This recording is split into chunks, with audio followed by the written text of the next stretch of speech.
आइए भक्तों, आज सुनते हैं मंगलवार के दिन सुनी जाने वाली श्री हनुमान जन्म कहानी एवं कथा।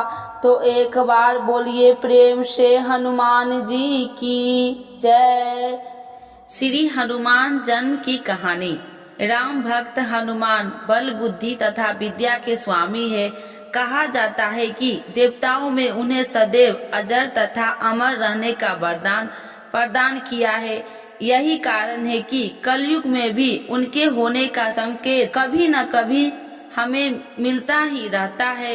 इनकी आराधना भगवान शिव के रुद्र अवतार के रूप में की जाती है।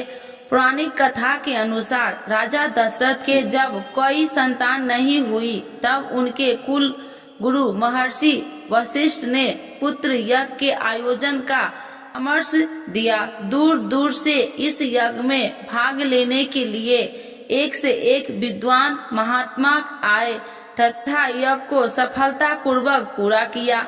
यज्ञ की समाप्ति के बाद उसी कुंड में अग्नि से देव अपने हाथ में प्रसाद रूपी खीर को लेकर प्रकट हुए और प्रसाद को राजा की तीनों रानियां रानी कौशल्या, सुमित्रा तथा केकई को बांट दिया तथा रानी केकई ने तो अपना अपना भाग खा लिया।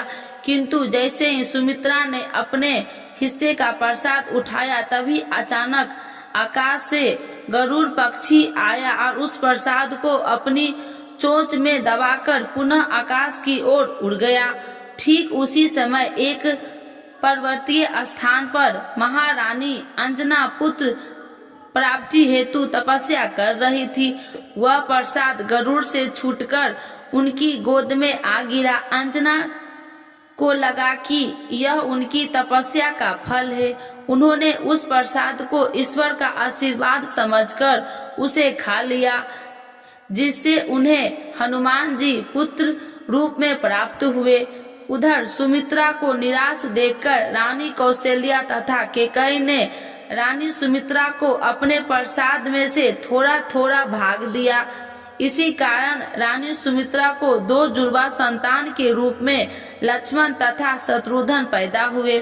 साथ ही राजा दशरथ की रानी कौशल्या को श्री राम तथा केकई के भरत पुत्र रूप में प्राप्त हुए। एक अन्य कथा हमें बताती है कि देवताओं के राजा इंद्र ने स्वर्ग लोक में बहुत सी अप्सराएं रहा करती थी। उन्हीं अप्सराओं में से एक कुंजी कस्थला नाम की अप्सराएं थी। एक समय इंद्र की सभा में उपस्थित थी तभी दुर्वासा ऋषि की स्वर्ग लोक में आगमन हुआ। देवराज इंद्र तथा ऋषि दुर्वासा के बीच बात चल रही थी कि अप्सरा कुंजी कस्थला अपने चंचल स्वभाव के कारण एक स्थान पर न रहकर इधर उधर आ जा रही थी। उसने दुर्वासा ऋषि को क्रोध में आ गया और अपने ध्यान से विघ्न पड़ने के कारण उन्होंने कुंजिका स्थला को बानरी के जाने को श्राप दिया। ऐसा सुनते ही वह रोने लगी तथा क्षमा याचना करने लगी। तब राजा इंद्र तथा अन्य देवताओं की प्रार्थना करने पर ऋषि दुर्वासा का क्रोध शांत हुआ और उन्होंने कहा कि दिया हुआ श्राप तो वापस नहीं लिया जा सकता, लेकिन मैं तुम्हें आशीर्वाद देता हूँ कि तुम्हारे जन्म पृथ्वी लोक पर वानर श्रेष्ठ राजा विराट यहाँ होगा।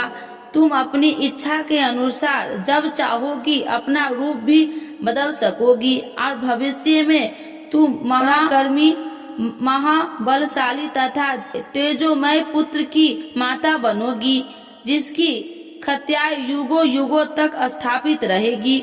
वह भगवान श्री हरि विष्णु के अवतार मर्यादा पुरुषोत्तम श्री राम के अत्यंत भक्त तथा सेवक होगा।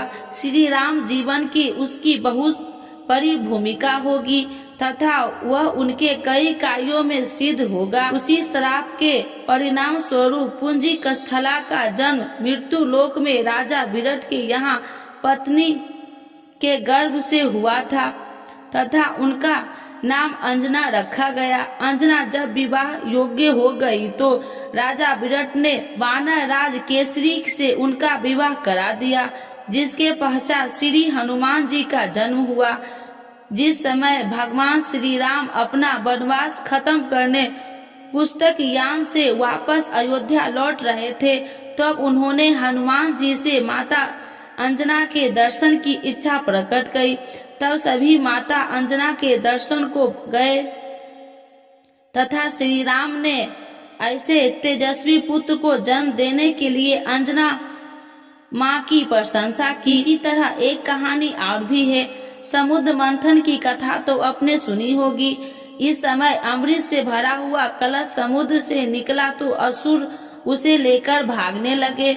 उस समय भगवान विष्णु ने मोहिनी रूप धरकर असुरों को अपने रूप से मोहित करते हुए वह अमृत कलश उनसे प्राप्त कर लिया और देवताओं को अमृत पान करवाया। राहु नामक एक असुर ने धोखे से एक देवता का रूप धारण कर अमृत पी लिया था, लेकिन वह अमृत उसके गले के नीचे उतरने से पहले ही विष्णु जी अपने सुदर्शन चक्र से उसका गला काट दिया, तो वे राहु केवल धर अमर हो गया। कहते हैं कि श्री हरि विष्णु का वह रूप इतना सुंदर था कि भगवान शिव ने जब वह रूप देखा तो वे भी मोहित हो गए और उनका तेज संकलित हो गया। भगवान शिव ने उस तेज को संभाल पाना किसी भी वश में नहीं था। सभी देवता विचार करने लगे कि इस तेज का क्या किया जाए। तभी सभी देवताओं की सलाह मानकर विष्णु जी ने इस तेज को धारण करने की क्षमता प्रदान करते हुए तपस्या कर रही थी अंजना के गर्भ में स्थापित कर दिया, जिससे शिव जी के 11वें रुद्रावतार के रूप में महाबलशाली श्री हनुमान जी का जन्म हुआ।